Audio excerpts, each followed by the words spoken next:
So am I the only one who's not mad GTA 6 is delayed, and in fact I'm kinda happy? Let the devs cook, and boy are they cooking hard, because the cars in the latest GTA 6 trailer are so detailed that I'm honestly shocked how Rockstar isn't getting sued for copyright by all the car companies. So if you don't know, GTA cars aren't actually real life cars, they are satirical knockoff of real life versions. This was mainly done due to controversies in the 90s over early GTA games. Basically, a lot of car companies didn't want to be associated with street racing, or more importantly, running pedestrians over, so they refused to license their cars for Rockstar to use. There's a video by SD1 though, who basically showcases all the real life counterparts to the in-game equivalent that we've seen in the trailer, and as I said, the detail is genuinely insane. This is super exciting this time around, and this is now getting me worried about whether or not the next generation of kids are going to think that every real life car is now a copy of the GTA in-game version instead of the other way around. And I know someone's going to be like, but Bladed, no one actually thinks that. Everyone knows that GTA vehicles are the satirical copy of the real life ones. That's where you're wrong, because I've played these games before.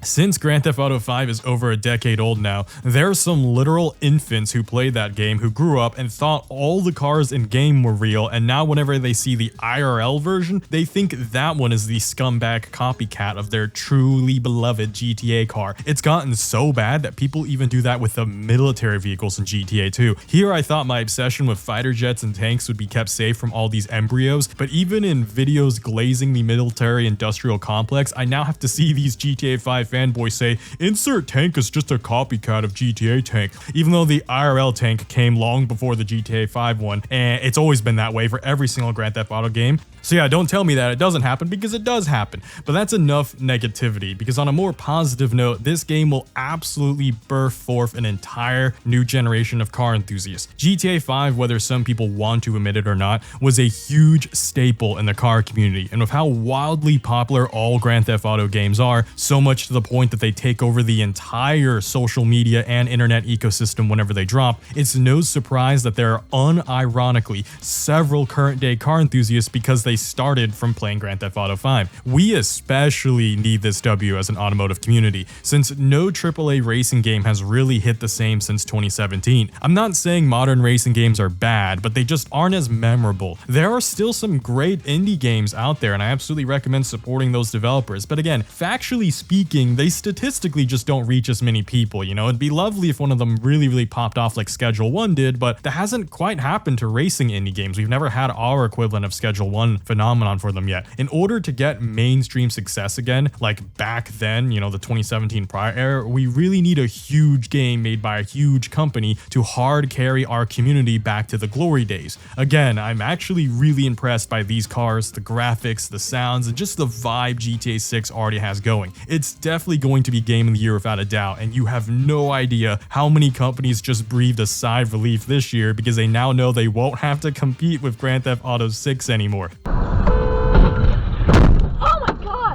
What I really want to talk about are the driving mechanics though. I'm really hoping that they really nail it, because it's not like Grand Theft Auto 5 had bad driving mechanics. In fact, it handled pretty well, but that's mostly because it got an early patch shortly after launch that drastically improved its driving feel. If anyone remembers Grand Theft Auto 4, the cars handled more like slippery boats on concrete as opposed to actually driving on the road. And I know there's going to be some hipster who's going to say, that's just a more realistic feel to how cars actually drive. Every car understeers.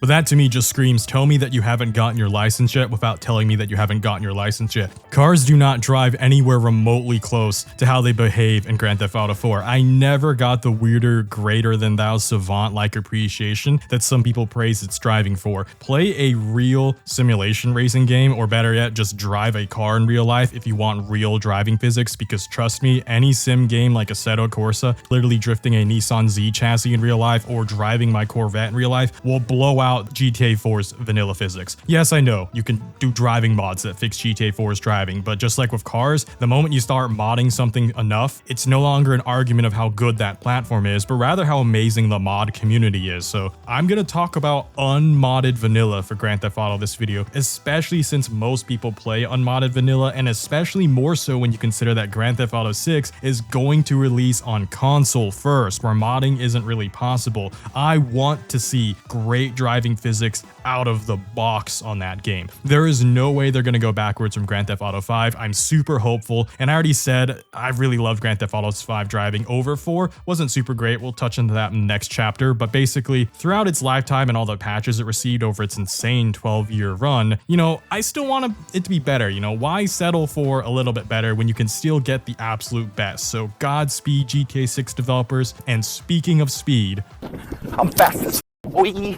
The main thing I look forward to are top speed adjustments. It's great that these cars look realistic, but you know what would be lovely to see in a GTA game finally? Supercars that can go over 200 miles an hour. Also, please don't mention the GTA website tracker that shows the fastest speed stat. I get comments all the time from people saying, but Bladed, I've gone 300 miles an hour before in GTA 5. It says so on my online profile. That's actually fake speed.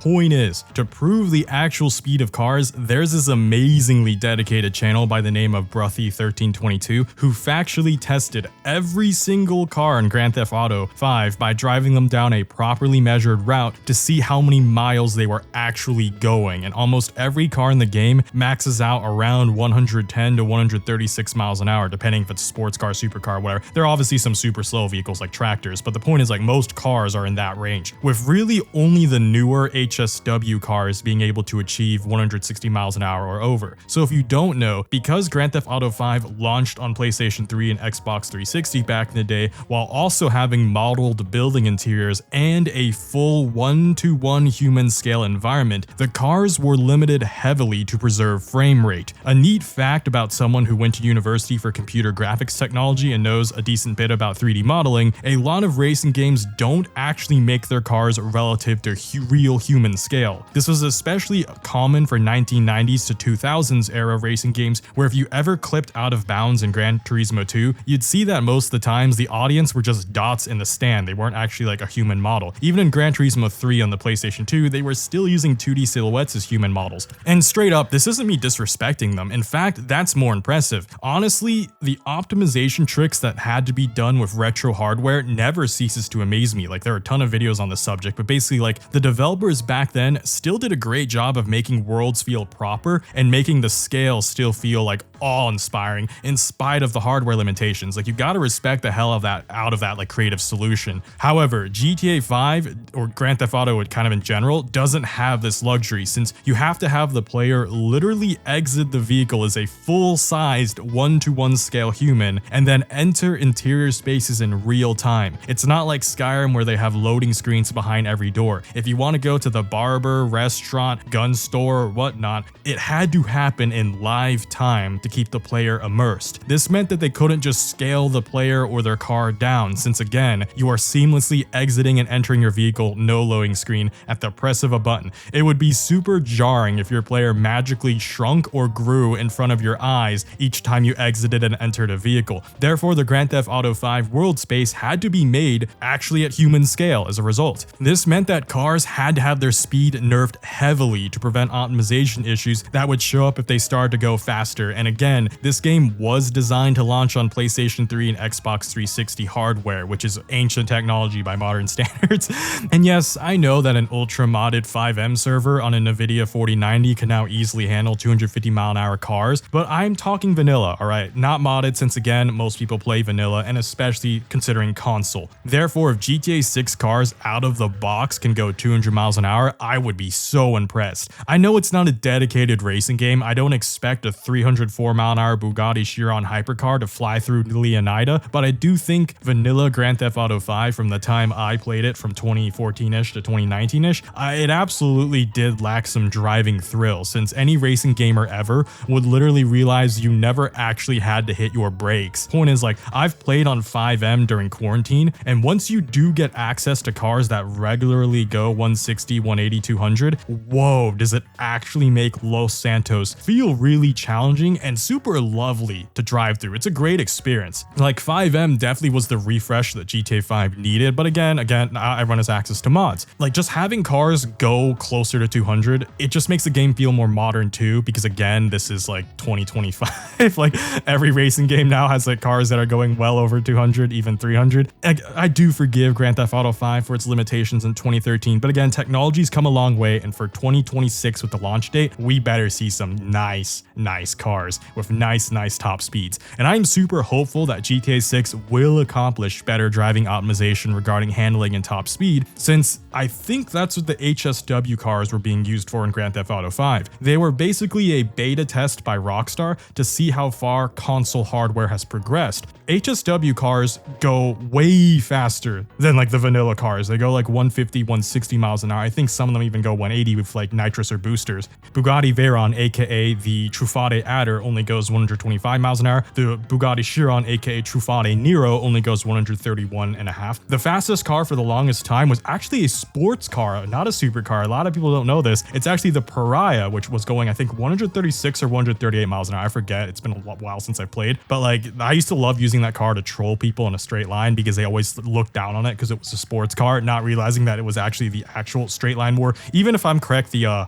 Banshee was also really fast, and then I almost said 811. So the 811 was also a really fast straight line car where they would also beat the Adder. So funnily enough, the in-game Bugatti cars weren't actually that fast top speed wise, totally different than the real life Bugatti. I've made a whole short about it, but like HSW going 160 was a huge deal because it meant that consoles confirmed could handle that now. So they're probably playing around with the idea of, let's do 200 for the next generation consoles. Apologies that I'm just dorking out over little details like this, but if you can't tell, I just loved Grand Theft Auto 5 a lot. I have a lot of golden memories playing that game, and that's why I'm super excited for GTA 6. And honestly, I don't mind letting the developers cook more. I don't mind waiting. What are you?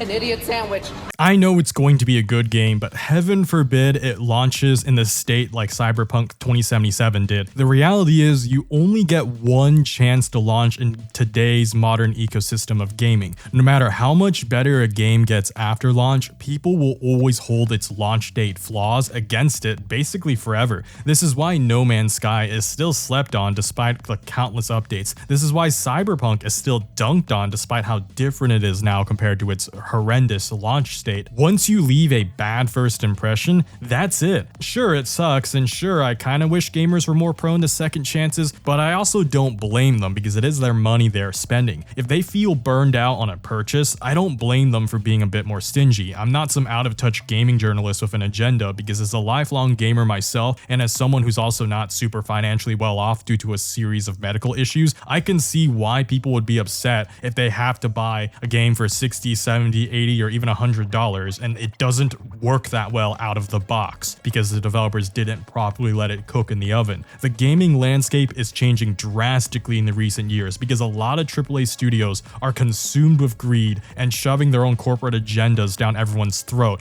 They spend more time on grandstanding than actually just developing a good game. Like, I'm not someone who's usually super political, but this is just the reality. I just want a game to be fun, all right? It shouldn't require 10 million mods by the community to fix its optimization issues. It should have engaging content from the start. And best of all, it should just have great gameplay. Again, just be fun. This is what makes us feel like it was money well spent and time well spent. I don't care how good a game looks if its story sucks and the gameplay is dull. This is why indie games have been crushing it lately. For just a fraction of the price of a AAA game, it doesn't matter if the models look like they're made of clay. Schedule 1 for how silly it looks is super popular, and it's just one of the few, like Lethal Company was another good example of that. A lot of these indie games, despite looking like they're made of clay, play amazingly. And if Minecraft taught us anything, it's that graphics aren't what sells games anymore. But most of these boomer CEOs running most of these gaming companies now are too profit driven and also stuck in their ways because they still think what works in 2000s will work in the 2020s, even though 2 whole decades have passed. Can we just focus on the gameplay instead? This is why I spent just a few paragraphs on car graphics and details at the start of this video, but why I dedicated 2 whole chapters to how the cars will actually drive gameplay wise, because as a car enthusiast, I obviously love when games have great driving mechanics. It should be fun, it should be engaging. It doesn't need hyper realistic graphics or hyper realistic driving physics for that matter. Just make driving feel good. It can be arcade goofy for all I care. I just want my car to feel like every input I make is putting a smile on my face. So again, let me say,